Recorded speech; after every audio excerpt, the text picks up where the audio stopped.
मेरे प्रिय भाई और बहनों, मैं बहुत कम गांव जाता हूं। पहले बहुत जाया करता था, आजकल बहुत कम जाता हूं। कई वर्ष पहले की बात है, एक बार एक गांव गया हुआ था, वहां के विश्वासियों से मिलने के लिए और उनके लिए प्रार्थना करने के लिए। और मार्ग में एक दूसरा विश्वासी का घर पड़ता था। हम लोग बिना बताए ही वहां पे प्रवेश किए। उस परिवार की मालकिन करीब 50-55 साल की थी, बहुत गरीब थी। बुनबुनाने लगी कि बिना बताए आप लोग आ जाते हैं, देखिए कोई तैयारी नहीं कर पाए। और जिस कमरे में वो प्रार्थना करती थी उस कमरे को सजाने लगी और प्रभु की तस्वीरें इधर उधर डाली हुई थी और तस्वीरों को लेकर झाड़ने लगी, वेदी को झाड़ने लगी। मैं जानता हूं कि तस्वीर में कुछ नहीं रखा है, वेदी पर कुछ नहीं रखा है, लेकिन उस नारी का मनोभाव देखिए, उसकी प्राथमिकता देखिए। मैंने समझ लिया कि उस नारी ने प्रभु को कितना ज्यादा महत्व दिया था। अक्सर हमारे जीवन में भी इस तरह देखने को मिलता है। इसलिए यिर्मयाह नबी के ग्रंथ के अध्याय 48 वाक्य 10 में एक वचन है, वो हमारे लिए महत्वपूर्ण है। यिर्मयाह नबी के ग्रंथ अध्याय 48 वाक्य 10 में प्रभु कहते हैं, वह व्यक्ति अभिशप्त है जो ईश्वर के कार्य में शिथिलता दिखाता है। वह व्यक्ति अभिशप्त है जो ईश्वर के कार्य में शिथिलता दिखाता है। मैंने कई लोगों को देखा है जो अन्य कार्यों में, संसार के कार्यों में, समाज के कार्यों में, अपने कपड़े लत्ते के बारे में, भोजन के बारे में सब बहुत ध्यान देते हैं, लेकिन आध्यात्मिक बातों में, प्रभु के कार्यों में ध्यान बहुत कम देते हैं। मैंने कई पुरोहितों और धर्म बहनों को भी देखा है, उनके जीवन में अन्य बातों के लिए वो बहुत ध्यान देते हैं, लेकिन प्रभु के कार्यों के लिए बहुत कम ध्यान देते हैं। प्रभु कहते हैं, वह व्यक्ति अभिशप्त है जो प्रभु के कार्य में शिथिलता दिखाता है। एक सशक्त वचन है, वो व्यक्ति अभिशप्त है जो प्रभु के कार्य में शिथिलता दिखाता है। मैं जानता हूं और मेरा ये दृढ़ विश्वास है कि कई विश्वासी और मसीहियों के जीवन में अगर ईश्वर की कृपा नहीं है, उसका एक मुख्य कारण यह है कि वे प्रभु के कार्य में शिथिलता दिखाते हैं। बाकी सारी बातों में वे बहुत ध्यान देते हैं, प्रभु के कार्य में शिथिलता दिखाते हैं। कुछ साल पहले हमारे यहाँ सुबह के मिसा बलिदान में काफी लोग आते हैं। एक ख्रिस्त भक्त भाई आए थे, विश्वासी भाई बराबर आते थे, लुंगी पहनकर, साधारण सा कपड़ा पहनकर आते थे। मैंने बड़े प्यार से एक दिन मिसा के बाद उनको अलग ले जाकर पूछा, यही कपड़ा पहनकर शादियों में जाया करते हैं? उसने कहा, नहीं स्वामी जी, हम तो अच्छा कपड़ा पहनकर जाते हैं। मेरे इशारे को उसने समझ लिया, मेरे इशारे को उसने समझ लिया और अगले दिन से वो नहा धोकर अच्छा कपड़ा पहनकर आने लगे। प्रभु के कार्य में शिथिलता नहीं होनी चाहिए। स्तोत्र 96 उसके वाक्य 9 में प्रभु कहते हैं, पवित्र वस्त्र पहनकर प्रभु की आराधना करो। कुछ लोग हल्के फुल्के कारणों से प्रभु के कार्यों से दूर रहते हैं, हल्के फुल्के बहाने। रविवार को सर्विस के लिए नहीं जाते, मिसा के लिए नहीं जाते हैं, कोई खास कारण नहीं है, हल्का कारण। प्रार्थना नहीं करते हैं हल्के कारणों से, कल की बातें, कोई खास बात नहीं है। उनके जीवन में आध्यात्मिकता को, प्रभु को प्राथमिकता नहीं मिली है, यही कारण है। उनके जीवन में आध्यात्मिकता को प्राथमिकता नहीं मिली है। कुछ लोगों से पूछता हूं, प्रार्थना करते हैं? तो बोलते हैं समय मिलने पर करते हैं। समय मिलने पर समय निकाला जाता है, भोजन के लिए समय निकाला जाता है, उसी तरह प्रार्थना के लिए भी समय निकाला जाता है। मैं कुछ लोगों से पूछता हूं कि साधना के लिए क्यों नहीं आते? छुट्टी मिलने पर आ जाएंगे। छुट्टी मिलने पर छुट्टी ली जाती है। अगर प्रभु के कार्य में आप इच्छा रखते हैं, ध्यान रखते हैं, तो छुट्टी ली जाती है। मैंने देखा बहुत सारे लोग आश्रम में छुट्टी लेकर आते हैं। कुछ लोग छुट्टियों में आते हैं, कुछ लोग छुट्टी लेकर भी आते हैं। हमें लूकस के सुसमाचार के अध्याय 12 में एक सुंदर दृष्टांत पढ़ने को मिलता है। प्रभु यीशु एक धनी के बारे में बताते हैं, मूर्ख धनी। उस धनी के खेत में बहुत अनाज हुआ, अच्छी फसल हुई। उसने सोचा कि मैं क्या करूंगा, मेरा भंडार छोटा पड़ रहा है। उसने कहा कि मैं अपने भंडार को तोड़वाऊंगा, बड़ा बना दूंगा, सारे अनाज को उसमें इकट्ठा करूंगा और अपने से कहूंगा कि कई वर्षों के लिए तुम्हारे पास अनाज है, ऐश करो, आराम करो, विश्राम करो।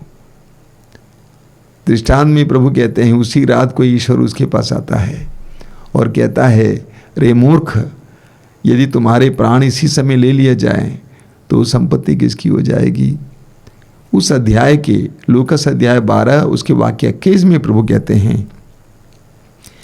यही दशा उन लोगों की होती है जो अपने लिए तो धन इकट्ठा करते हैं लेकिन ईश्वर की दृष्टि में धनी नहीं है। सांसारिक रूप से धनी हैं, सांसारिक रूप से प्रतिभावान हैं, सांसारिक उपलब्धियां मिली हैं, लेकिन ईश्वर की दृष्टि में धनी नहीं है। प्रभु कहते हैं वो व्यक्ति अभिशप्त है जो ईश्वर के कार्य में शिथिलता दिखाता है। हमें बाइबल में एक बहुत सुंदर प्रकरण मिलता है, आदम के बेटे काइन और हाबिल का प्रकरण। काइन किसान था और हाबिल पशुपालन करता था। उसकी बहुत सारी भेड़ें थी। वचन में लिखा हुआ है कि काइन और हाबिल दोनों ने ईश्वर को भेंट चढ़ाया। काइन ने अपने खेत की उपज से कुछ उपज ईश्वर को चढ़ाया, कुछ, लेकिन हाबिल ने अपनी भेड़ों में से सर्वोत्तम भेड़ का बच्चा ईश्वर को चढ़ाया। काइन ने कुछ उपज चढ़ाया, लेकिन हाबिल ने अपनी भेड़ों में से सर्वोत्तम भेड़ का बच्चा ईश्वर को चढ़ाया। वचन में लिखा हुआ है, प्रभु ईश्वर हाबिल की भेंट से प्रसन्न हुआ। क्यों? क्योंकि उसने सर्वोत्तम भेड़ का बच्चा चढ़ाया, कुछ नहीं, सर्वोत्तम। प्रभु को सबसे अच्छा देना चाहिए, सर्वोत्तम प्रभु को देना चाहिए। मैं इस आश्रम में कहा करता हूं अपने सहयोगियों से कि प्रभु के कार्य में शिथिलता नहीं होनी चाहिए, सब कुछ अच्छे से होना चाहिए। प्रार्थना में शिथिलता नहीं होनी चाहिए। प्रभु का जो भी कार्य होने वाला है, उदाहरण के लिए अभी हमारे यहाँ कन्वेंशन होने वाला है, सत्संग होने वाला है, बहुत अच्छी तैयारियां चल रही हैं। मैंने कहा कोई शिथिलता कमी नहीं होनी चाहिए। मैं लोगों से बोलता हूं तू फटा पुराना कपड़ा पहन के चलो, कोई बात नहीं, लेकिन प्रभु के कार्य में कमी नहीं होनी चाहिए, प्रभु के कार्य में शिथिलता नहीं होनी चाहिए। कई साल पहले उत्तर भारत के एक शहर से मसीह भाइयों ने मुझसे आग्रह किया कि वहां पर एक कन्वेंशन चलाऊं, सत्संग चलाऊं, और सौभाग्यवश कि मैं उस शहर में गया था किसी और काम से, और उस जगह पे गया था। चर्च कैंपस में मैं प्रवेश किया।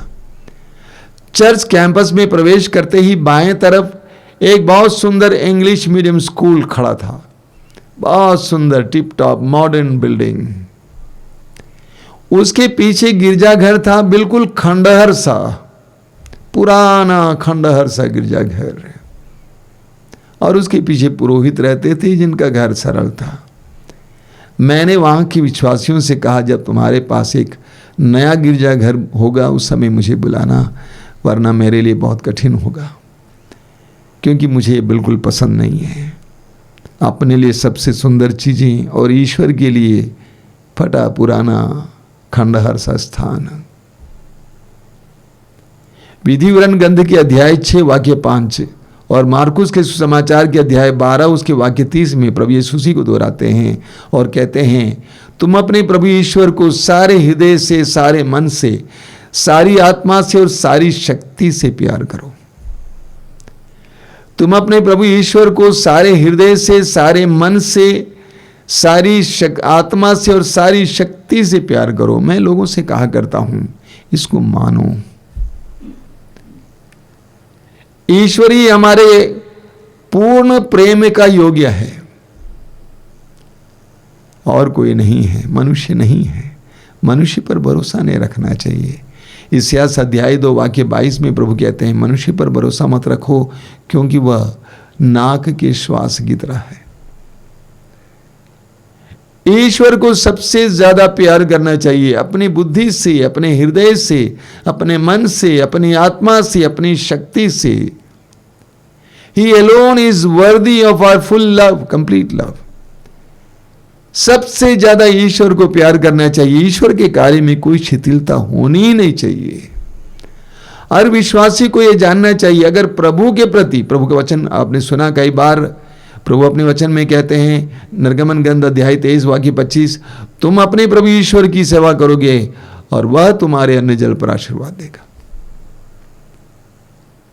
तुम अपने प्रभु ईश्वर की सेवा करोगे, ईश्वर से प्रेम करोगे, मन से, हृदय से, आत्मा से, शक्ति से, वह आपके लिए प्रबंध करेंगे, कोई कमी नहीं होगी।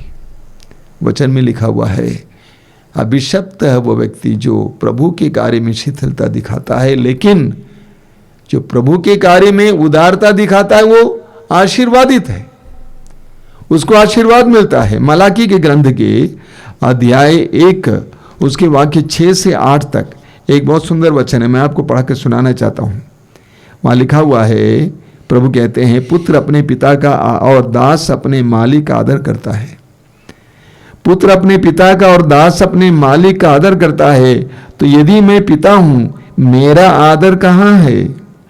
यदि मैं स्वामी ही हूं, तो मेरे प्रति सम्मान कहां है? मेरे नाम का तिरस्कार करने वाले याजकों, पुरोहितों, यही विश्वमंडल के प्रभु का प्रश्न है। तुम पूछोगे, हमने किस प्रकार तेरे नाम का तिरस्कार किया है? प्रभु कहते हैं आगे, तुम मेरी वेदी पर दूषित भोजन चाहकर मेरे नाम का तिरस्कार करते हो, तो तुम पुनः पूछोगे, हमने किस प्रकार इसे दूषित किया है? तुम प्रभु की वेदी को तुच्छ समझते हो। जब तुम अंधा बलि पशु ले आते हो, तब क्या ये बुरा नहीं है? जब तुम लंगड़ा या रोगी पशु, बलि पशु ले आते हैं, तब क्या ये बुरा नहीं है? विश्वमंडल का प्रभु का कहना है, यदि तुम इन्हें अपने राज्यपाल को भेंट करोगे, तो क्या वह इन्हें पाकर प्रसन्न होगा और तुम पर कृपा दृष्टि करेगा? प्रभु कहते हैं, तुमने मेरी वेदी को प्रदूषित किया है, और तुम पूछोगे कि तुमने कैसे मेरी वेदी को प्रदूषित किया। मैं तुम्हें समझाता हूं। जब तुमने मेरी वेदी पर अंधे जानवर चाहाया, लंगड़े जानवर चाहाया, तो क्या तुमने मेरी वेदी को प्रदूषित नहीं किया है? उस जमाने के पुरोहितों ने सोचा, याजकों ने सोचा, आखिर इसको बलि चाहना है, क्यों हम अच्छे जानवर दे दें।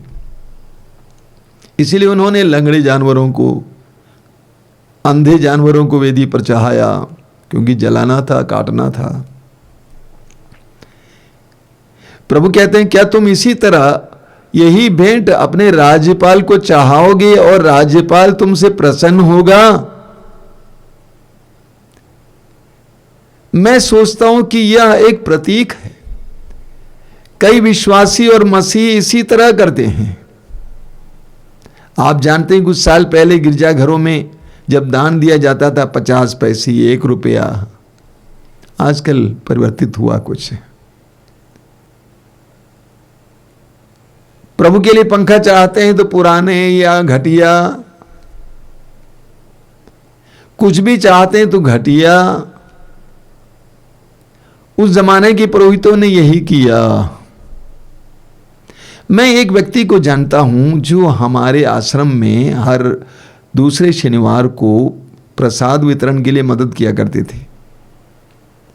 हर महीने करीब 7-8 हज़ार रुपये उस समय दिया करते थे। अभी उनसे संपर्क कुछ कटा हुआ है। एक बार उन्होंने उनको एक पत्र लिखा, छोटा सा पत्र लिखा। मैंने कहा कि धन्यवाद कि आप आश्रम में इस कार्य के लिए लोगों की सेवा में योगदान दे रहे हैं। उन्होंने जवाब में मुझसे कहा कि मुझे आपके धन्यवाद की ज़रूरत नहीं है, हर महीने मेरे आय आती है, इनकम आता है, तो उसमें से सबसे पहले मैं प्रभु के लिए निकाल देता हूं, उसके बाद घर का खर्च प्रभु के लिए निकाल देता हूं, और उसमें से कुछ आपको देता हूं, कुछ किसी और को भी दे देता हूं।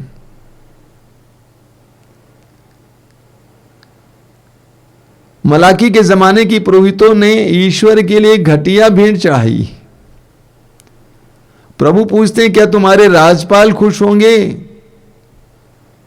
ईश्वर के साथ ऐसा नहीं होना चाहिए। वचन कहता है कि वो व्यक्ति अभिशप्त है जो प्रभु के कार्य में शिथिलता दिखाता है। मनुष्यों को प्रसन्न करने के लिए, मनुष्यों से प्रशंसा पाने के लिए हम लोग क्या क्या नहीं करते हैं।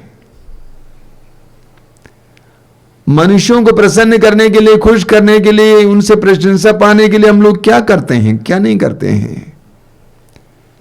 मैं लोगों से कहा करता हूं, give the best to God. जिस तरह हाबिल ने चढ़ाया उसी तरह सबसे अच्छी चीजें प्रभु को दो। सबसे अच्छा समय, ऊर्जा, ध्यान, प्यार प्रभु को दो। Give the best to God and God will give you the best. प्रभु आपको सबसे अच्छा देगा। ईश्वर को सर्वोत्तम दो। लूकास अध्याय 6 वाक्य 38 में प्रभु कहते हैं, इस बात को मत भूलना, जिस नाप से तुम नापोगे उसी नाप से तुम्हारे लिए नापा जाएगा।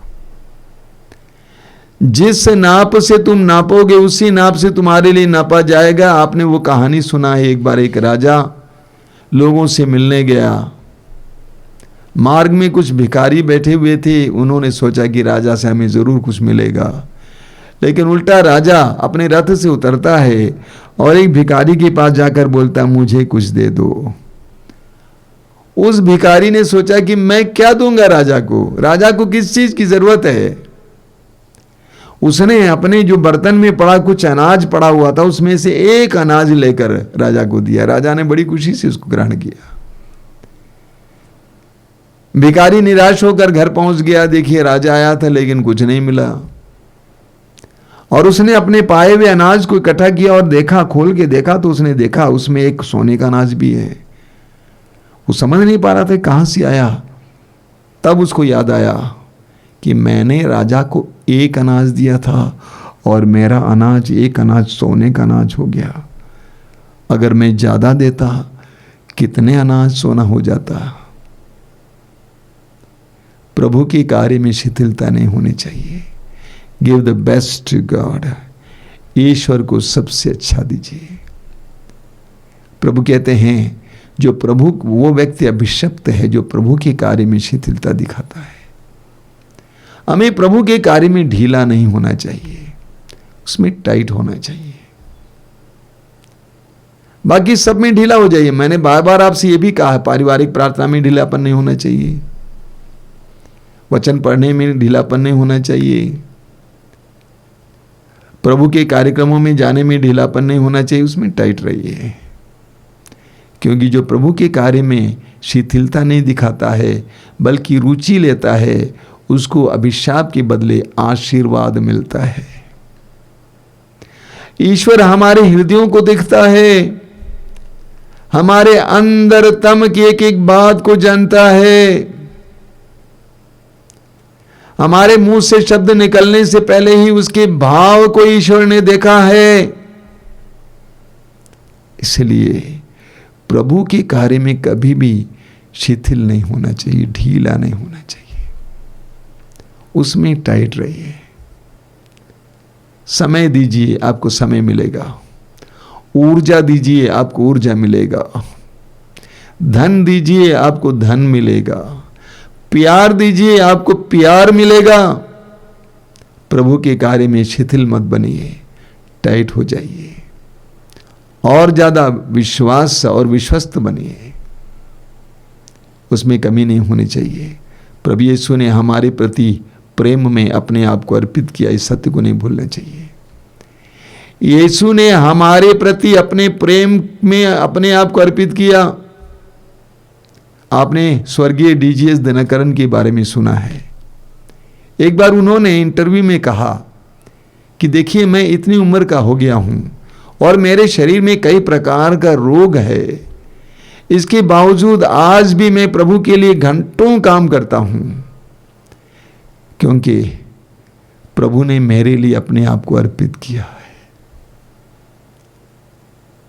आज मैं इतना रोगी हूं, इस अवस्था में हूं, मैं अपने बेटे के और अन्य लोगों के बच्चों को देख सकता हूं, घर पे बैठे रह सकता हूं, रिटायर हो सकता हूं, लेकिन मैं रिटायर नहीं होता हूं, क्योंकि मेरे प्रभु ने मेरे लिए अपने आप को अर्पित किया है। प्रभु के कार्य में और ज्यादा विश्वस्त बनिए, प्रभु की आशीष पाइए। जीवन में सफलता के लिए एक रहस्यमय कुंजी है, प्रभु के कार्य में ज्यादा से ज्यादा विश्वस्त बनिए। वो आपके हृदय के भावों को जानता है, एक एक बात को जानते हैं, इसलिए विश्वस्त बनिए, ढीला मत बनिए। हम प्रार्थना करेंगे। प्रभु यीशु, धन्यवाद देते हैं तेरे इन पवित्र वचनों के लिए। आज तू हमें आह्वान कर रहा है, हमारे सामने ललकार रहा है कि मैंने तुम्हारे लिए अपने आप को अर्पित किया और तू मेरे लिए क्या करता है। तू संसार के लिए, लोगों के लिए, उन्हें प्रसन्न करने के लिए, खुश करने के लिए, उनके कल्याण के लिए क्या क्या नहीं करता है, लेकिन मेरे लिए क्या करता है।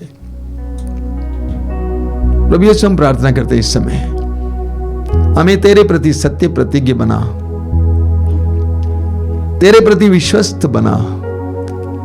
हम तेरे कार्यों में ढीलापन न बरते, बल्कि तेरे कार्यों में और ज्यादा उत्साही बने, तेरे कार्यों में और ज्यादा उत्साही बने, तुझे और ज्यादा समय देने, और ज्यादा ध्यान देने, और ज्यादा ऊर्जा देने, और ज्यादा बहुत कुछ देने के लिए हमें उदार बना दे। प्रभु यीशु, इन वचनों को सुनने वाले एक एक भाई बहन को इसके लिए कृपा देना, तेरे प्रति उदार बनने के लिए कृपा देना। जिस तरह तू हमारे प्रति उदार बना, उसी तरह तेरे प्रति उदार बनने के लिए और तेरे कार्य में कोई भी ढीलापन ना दिखाने के लिए कृपा देना। आशीर्वाद देना यीशु, आशीर्वाद देना।